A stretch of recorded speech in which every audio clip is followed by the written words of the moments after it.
Hello po, magandang umaga po sa inyong lahat, lalo na po dito sa aking YouTube channel. I am Danilo Maloy, but I'm screen name to Porque Mo Vlog. At binabati ko nga pala ang ating mga taga-OFW dyan po sa Saudi Arabia, ang mga taong mga katulad kong mga kabayan ko, mga minamahal. At kayo po ay malaking tulong din po sa ating ekonomiya, lalo na ako rin ay nakapag-ambag din dito sa ating administration. Malaki rin po ang aking naiambag dito sa ating government sapagkat ako ay matagal pong nagtrabaho sa Saudi. Hello po! Magandang umaga po sa inyong lahat. Ito na po ang ating let's ngayon tungkol kay Maharlika. Maharlika, kamusta ka na? Siguro naman umiikot na ang iyong mundo, di ba? Kaya ito na ang iyong tatanggapin na magandang hatol para sa iyo. Dahil ikaw ay mahilig kang manira ng kapwa-tao. Para kang hindi Pilipino. Di ba, Maharlika? Ito, namnamin mo ang iyong hiyahatol sa iyo ng ating General Manager ng PCSO, di ba? Ikaw ang pulot dulo rin ito, Maharlika, para tanggapin mo ang hiyahatol sa iyo. Kaya ngayon, nandiyan si Mer Robles sa Amerika para hanapin ka at hindi sinasabi niya itutumbakan niya.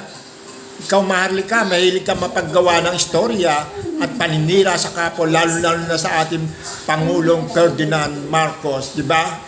Kung ano mga contents ang sinasabi mo para ikaw ay meron kang masabi sa iyong YouTube channel, pero hindi mo alam na nakakasakit ka sa sambayan ng Pilipino dahil ikaw ay mahilig kang manira. Diba?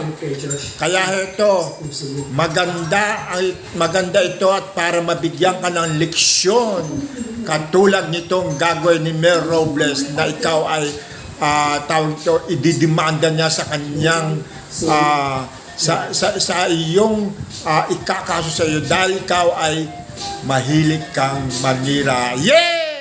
Diba? Maharlika, kaya humanda-handa ka na. Tingnan natin kung saan ka pupulutin ngayon.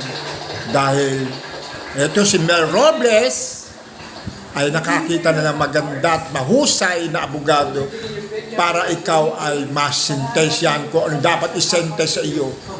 Diba? Kasi ikaw, Maharlika, yung mga content mo ay puro mga paninira. Dapat bang sabihin mo kay Mer Robles na itutumba ka niya? Di ba?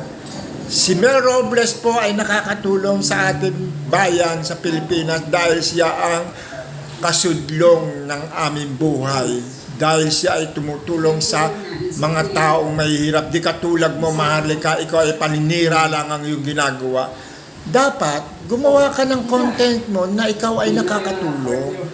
Hindi pati yung pamilya ni Mer Robles ay kinakusahan mo na masamang na sinasabi mo pupunta si Mer Robles sa Amerika para ipatumba ka.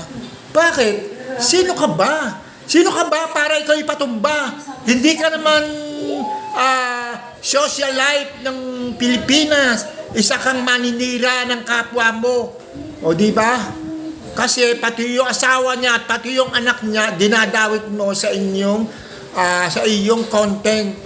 Tama ba yun? Pati yung asawa niya, inilalagay mo sa iyong content ng paninira mo, pati yung anak niya. Katulad ng anak niya, estudyante. Paano kung mabuli yung sa school? O, di patay na. Puro pagbubuli lang gagawin ng mga estudyante sa anak ni Mer Robles. Kaya iyan ang magandang iyahatol sa iyo, pero humanda ka. Tingnan natin kung hanggang saan ka hahanton, Maharlika. Dahil yung mga paninira mo kay Mer Robles ay may paroroonan ka. Tingnan lang natin kung saan ka lalagay. Dapat ba na ganyan nagpagsasasabi mo sa ating General Manager na PCSO? Tapos nakakatulong sa sambayan ng Pilipino, Siya ang kasudlong ng aming buhay. Ikaw wala kang pakialam sa Pilipinas dahil ang alam mo lang ay manira ng ating mga mahal na nakakatulong sa amin. Ikaw wala ka. Leche ka. Visit ka. Hindi ka dapat tularan ng tao. Kumikita ka lang sa iyong konting paninira. Di ba? Paano, Maharlika? Hanggang dito na lang, sana susubaybayan namin ang kaso mo hanggang sa huli. Kung ano ang tatanggapin mong kaso. Paano po? Bye-bye na po. Maraming salamat po.